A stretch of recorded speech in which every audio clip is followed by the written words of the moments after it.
July 17, Entry 29, Part 1, Azure Skies Darkening. The whole poem, an original that I wrote, called 4 Days Short of Eve. Raindrops fall on thoughts days old, a warning painting the sky quite cold. Lo siento, I feel it, enshrouded in mist. Certain desires, they won't be dismissed. The azure sky drops, descent into dusk. What the world once forbade, after still does. The rules have not changed, there's solace in that this world will still turn after our act. Act 1, Scene 2 will thus come to light, such cheer brought about prior evening and night. A morning unmentioned by those blessed of youth may see to it that silence remains truth. Silencio para ellos, pero no para mí, porque que yo quiero es más para ti. Con mi corazón yo queria, y con mi amor yo te pregunto. Necesito aire como un pez. Puede ser mi aire para una segunda vez. Para esta segunda vez. Dear Diary, another post-midnight entry. Yeah, that'll be the day. Bracket, when I refer to my Manifesto Journal Chronicles as a diary. End bracket. No, seriously, it's called the Z Files, and I think I'll keep that name, even if, well, whatever the case. It's been a while since I've written in you. About 3-4 weeks, I guess. And a lot has changed. Well, sort of. You won't believe the things that have happened. Well, I guess you might if you actually thought about it, but files don't think, so, well, I wonder where I was going with that logic. Anyway, it really has been an odd sort of time. First off, I kind of stopped seeing Z, the one for whom these files were named after. Bracket, I meant seeing Z in the being in love with him sense, I think. End bracket. Yep, that's right, it's done. Hold on though, let me explain. It might have been like a week or two ago. Or 3, I forget. Time moves strangely unless chronologically when I don't have social interactions to count by. Just kidding, as if I would ever be so pathetic. Wink. Bracket, I don't actually think it's pathetic, I was just playfully mocking myself. I thought it might help motivate me to overcome my weakness. End bracket. But seriously, I think it's really only been a week, even though it feels so much longer than that. The scene. We were at a cookout, just chilling because it's been a while since we actually had the chance to chill alone, Z and I. And so, after a while, I took the opportunity to reveal to him how I felt. No pussyfooting. Heh. Bracket. Because the entire time, our entire relationship until then, though I'd said the words before, I didn't really convey them to him. He felt affection for me, but I never really made him understand until this day. Actually, I texted him the end of the poem that I had written for him. The end of the poem I called 4 Days Short of Eve, I think. And he looked at it and thought about it for a while. When his mother, myself, and whoever else left the car we were in, he stayed there texting. I left, then came back and smiled. I told him to hurry up because his mom was waiting. He gave me the phone looking slightly nervous, or was it completely deadpan? I forget these things. And without a second thought, I closed it, not even looking at the message written inside. Bracket, essentially deleting it. End bracket. He looked surprised and called me a jerk or something. Playfully, I think. I told him I was nervous about what he'd say. And he said it read, quote unquote, "No you bitch, I'm straight. Just playing. LOL. And as we were upstairs, I laughed and laid it on him. You know my feelings haven't changed for you, right? And in order to avoid typing all this mad long and mad slow, I'm just going to say that, more or less, he made up his mind and so did I. He would stay with girls, and so I asked him to tell me if that ever changed. He said it wouldn't. Hearing that hurt, even though I already knew it, but I pressed for the answer and he said he would tell me if something like that occurred. That was the second to last time I saw him. Bracket, recently, I meant, end bracket. Even though that was like over a week ago, I'm writing it now for the same reason that I won't visit him again just yet. It's a deal I made with myself.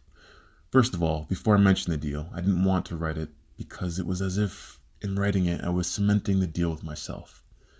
And if I did that, I wouldn't be able to go back on my words. Or if I did write it, then I actually might change my mind and go see him again just because I wrote this, which would be bad. I know that doesn't make much sense, but think of it like this. I didn't want to write it in case I went back on my words, and I didn't want to write this because it would be making my vow real. And I didn't want to write this because, well, I forgot my last reason, and his girlfriend just texted me for some reason. Strange coincidence. Part of this conversation ended up with her complaining about hearing stuff about her boyfriend again. I squashed that real quick, like. Anyways, to wrap this section up, the deal with myself was that I wouldn't see him or visit him intentionally again until I had found some other potential love interest, as Max once called Z. So when I next saw him, I would be free to chill with Z only as a brother and keep my emotions for him in line. You know, keep my love life and la familia. God, I butchered that word. La familia. Still butchering it. Sorry, guys. Oh my God. Let's try this again. And keep my emotions for him in line, you know? Keep my love life and la familia life separate. Ironically, since I stopped chilling with him, or trying to, I've been seeing what I all of a sudden named Z signs, like everywhere, but mostly in license plates with the letter Z. But I just ignore them now, or try to. Heh. Anyways, on to more positive subjects. Since my departure, I only saw him one more time. That was when I went to visit his girlfriend on a whim and saw Kara, his younger sister, there too. At the time, she went out with Evan, Tessa's younger brother, but I recently found out they broke up. He asked me why I came so late, and I told him because I wasn't planning on staying long. Soon after, he bounced with his boys, Evan and Silas, and I talked with the girls for a few minutes, then bounced myself. Since then, I've worked a lot more, gone to the club with Aquarius Jose and met Aquarius Eric, half black, half Puerto Rican, fairly cute with the type of body figure I've discovered to find appealing, for like the third time, and he still doesn't remember me, or so he says. Apparently he's always drunk when he comes down to Rhode Island from Boston. I've had a long conversation with Aquarius Mike, a large black gay kid that's had a crush on me for a while. And in that conversation, I finally made him understand that I couldn't be what he wanted because he couldn't be what I wanted, and it would be wrong to ask him to change, or at least that's the way I put it. I'm surprised I remember that, but I shouldn't be. I fought so hard to find the words to explain to him that I was not attracted to his current condition without hurting his feelings, end bracket. Also, the night I came back from the club, I checked my MySpace and got a message from some really young gay Libra kid that was coming on mad strong. Apparently, he liked my MySpace, and now he really wants to be with me, saying stuff like, "We could kiss all the time, I really want you to be my man." I'm curious about his psychology, his personality, his motivations, but I'm not interested in him, not like Z. I didn't know him, and I didn't find him attractive. How could I without knowing him? It all seems really weird, though. I made a joke to my friend Steve that, imagine if he turned out to be working for one of those pedophile hunters you see on television. Anyway, yeah, so we're chatting, and it's like day 3. I told him that if he really wanted to meet, he was welcome to meet me at the mall, where I was at that exact moment. A safe, neutral space that we could meet up, and I could talk to him, maybe let him down gently if he was too insistent. But he said his mom wouldn't let him. He wanted me to meet him right then and there, near his house. I said, forget it. Bracket. I think because I didn't feel like biking that far, but I don't remember, end bracket. Also, today I got very messy and got paint all over me. God, carpentry is frustrating. Ruined a perfectly good pair of work shorts, and don't even get me started on my hair. But it wasn't all bad, because I got to go to the gym with my friend Joe after work, and aside from a decent workout, I got my dick sucked by some guy at the showers and scored the number of another guy. Let me explain. Brian's cousin Joe and I were in the hot tub when he decided to get out. I told him to head to the locker and that I was going to grab a quick shower myself. I took a little time soaping myself and eyeing some of the other patrons' equipment as I passed. I walked to Joe in my soaked boxers and he was in a towel on the phone, I think. I could see the outline of his sizable Portuguese equipment through his towel, but Joe's a straight friend, so he's off limits. Shakes head. A shame, I know. Anyway, I grabbed my towel and walked back to the shower, enjoying my eyes full of every patron I passed. I enjoy locker rooms. I was walking back to the showers for a quick rinse when I saw a naked guy walk by. He went right by my field of vision, so I went to where he just came from. I know, it doesn't make sense, but context. It would have made more sense if you were there. I took the shower stall he was just in, and while soaping myself up, I glanced at him. He was just standing there, off to the side, with glistening abs and a semi-soft member fresh from the water, drying himself with the towel. We locked eyes. He smiled, nodded, and looked away, a little embarrassed, I think. I looked away too. After a bit more soaping, I kept trying to glance at him. He was still there, and our eyes locked again, same effect. I decided to take a chance. I took off my boxers and started rinsing them out under the water. I glanced out to where he was. He had moved off to the side, but I could still see his head poking out. Our eyes locked again, and he did that coy nod thing and kept drying himself, I guess. It was all good, 'cause after playing around, drying my boxers, my hand moved down and I started working my dick under the water. After a few strokes and some gradual hardening, I just continued to play with it, facing outward. My butt was toward the shower, and my dick in my hand was towards the corner, where he was, sort of, more towards the wall opposite the shower. But the point was that it was within his line of sight for when he chose to look.